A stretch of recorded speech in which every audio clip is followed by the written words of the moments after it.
Orang kalau ruhnya yang sehat Bapak Ibu sekalian, semuanya jadi kecil buat dia. Julaibib radhiyallahu anhu sahabat Nabi itu, saking kecilnya badannya itu sampai diangkat oleh Nabi SAW dengan satu telapak tangan karena kecilnya badannya.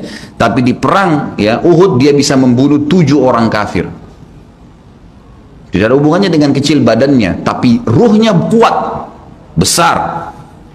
Waktu Nabi SAW balik dari perang Uhud dan terkalahkan oleh orang-orang kafir Quraisy dengan hikmah Allah Subhanahu wa taala, semua sahabat waktu itu mati syahid 70 orang di Uhud, sisa 630 orang bersama Nabi SAW, semuanya terluka, dan minimal luka sahabat waktu itu minimal 7 luka, sabetan pedang, hantaman tombak, sobekan, pokoknya luka semua sahabat. Sampai ada sahabat sudah nggak bisa jalan karena kakinya sobek, punggungnya sobek, dinaikin di kuda, tiba di rumah tinggal dibaringin. Lihat bagaimana para sahabat mengetahui bagaimana hubungannya dengan Allah Subhanahu wa taala dengan ilmu yang sudah tertanam yang Nabi SAW tanamkan dalam hati mereka, bisa mengubah segala sesuatu. Subhanallah, tiba pulang menjelang maghrib ke kota Madinah, istirahatlah para sahabat ini, mereka lagi ngobatin obat luka mereka. Nabi SAW dapat wahyu menyuruh Nabi SAW dan para sahabat keluar mengejar Quraisy. Quraisy ini jumlahnya waktu itu ya 1.000 orang, maaf 3.000 orang pasukan Quraisy, yang terbunuh cuma sekian belas saja mereka. Dan mereka sudah merasa bangga dan pulang ke kota Madinah, pulang meninggalkan Madinah, karena Uhud itu dekat Madinah. Kemudian mereka bangga dengan itu. Keesokan paginya habis sholat subuh kata Nabi SAW, wahai sahabat-sahabatku, Allah Azza wa Jalla memerintahkan kita untuk mengejar Quraisy. Maka pulanglah masing-masing kalian di suku kalian, lalu motivasi siapapun yang ikut kemarin di Uhud, semua, mau sakit, mau enggak, mau luka, mau enggak, tapi ini luka semua nih, minimal punya 7 luka ya. Kita kadang-kadang mungkin kuku kita kecabut aja sudah susah ke masjid, ini sabetan pedang, sobek, rusak semua tubuh mereka. Dikatakan dalam riwayat sampai para sahabat ada yang tidak bisa ngomong karena sudah kesakitan yang luar biasa. Kata Nabi SAW, semua yang ikut di Uhud kemarin keluar lagi. 630 orang semua harus keluar. Bagaimana caranya? Pokoknya ngumpul keluar, perintah Allah. Coba bayangin, kita kadang-kadang habis olahraga saja capek, diajak keluar sama istri atau diajak keluar sama suami, kita sudah nggak mau keluar. Capek biasa olahraga. Atau mungkin penat, capek duduk di kantor mau istirahat. Ini habis perang, badannya disabet-sabet, diajak berperang lagi nih. Apa yang terjadi teman-teman sekalian?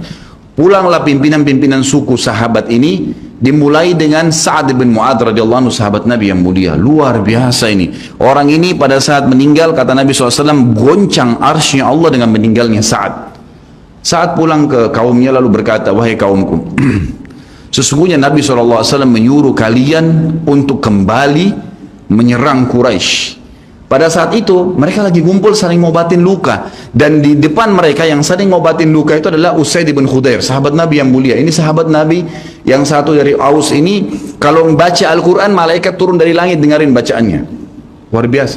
Lagi ngobatin lukanya sambil dia berkata, waktu dikatakan Nabi SAW menyuruh kalian mengejar Quraisy, kata Usaid bin Khudair lagi ngobatin lukanya, sami'na wa ata'na, kami dengar dan kami patuh, ditinggalin lukanya.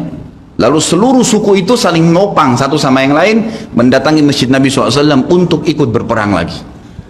Nggak ada satupun yang tinggal. Ada yang luar biasa, saya terus terang nangis waktu dengar kisah itu, luar biasa. 2 orang anak muda Ansar, saya setiap kenang kisah ini selalu nangis, nggak bisa tahan karena luar biasa. Anak 2 orang ini belasan tahun umurnya, dan dua-duanya nggak bisa jalan Bapak Ibu sekalian, nggak bisa jalan.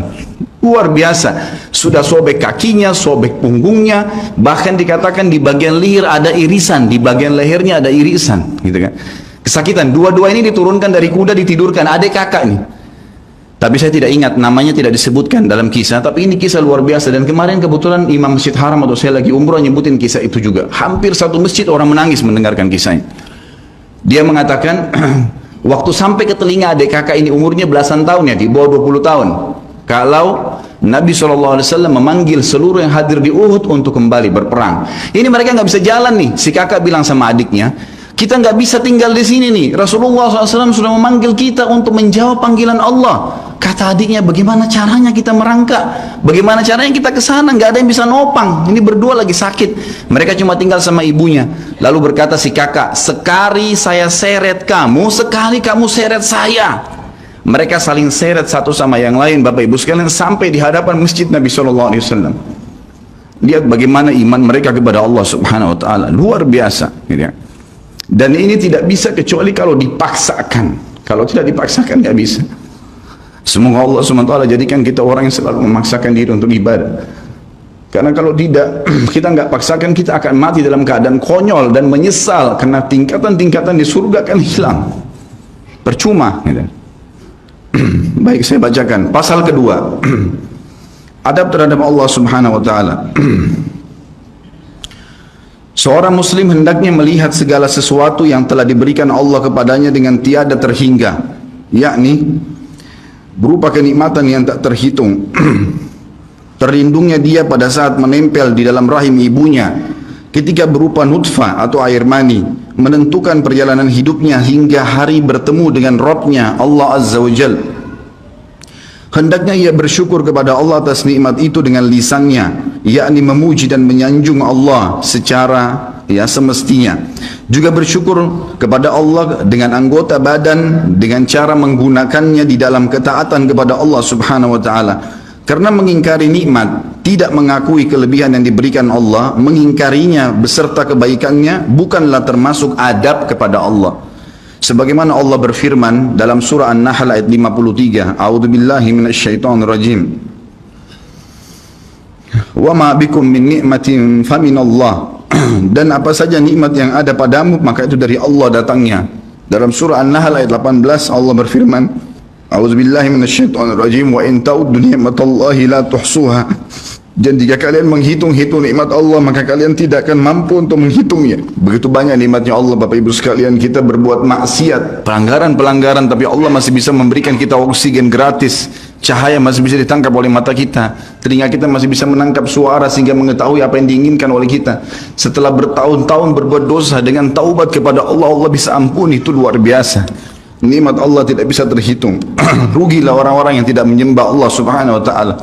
Dan kalau seandainya, kata Ibnu Taimiyah rahimahullah, orang-orang yang bermaksiat kepada Allah itu tahu bagaimana nikmatnya keimanan yang ada dalam hati kami ini, sehingga kami bisa menangis dan kami bisa merasakan dekatnya dengan Allah, bahkan merindukan surga dan selalu merasa diri jauh dari neraka, maka niscaya mereka akan membelah dada-dada kami dan mengambil keimanan itu, karena mereka tidak akan pernah merasakannya. Keimanan akan membuat makanan sederhana menjadi mewah, tidur di tempat yang biasa akan menjadi nyaman, bahkan cobaan seberat apapun menjadi kecil buat kita, karena keimanan kepada Allah Subhanahu Wa Taala. Dan itu sebuah nikmat. Itu hanya bisa dirasakan kalau kita betul-betul memaksakan diri beribadah kepada Allah Subhanahu Wa Taala.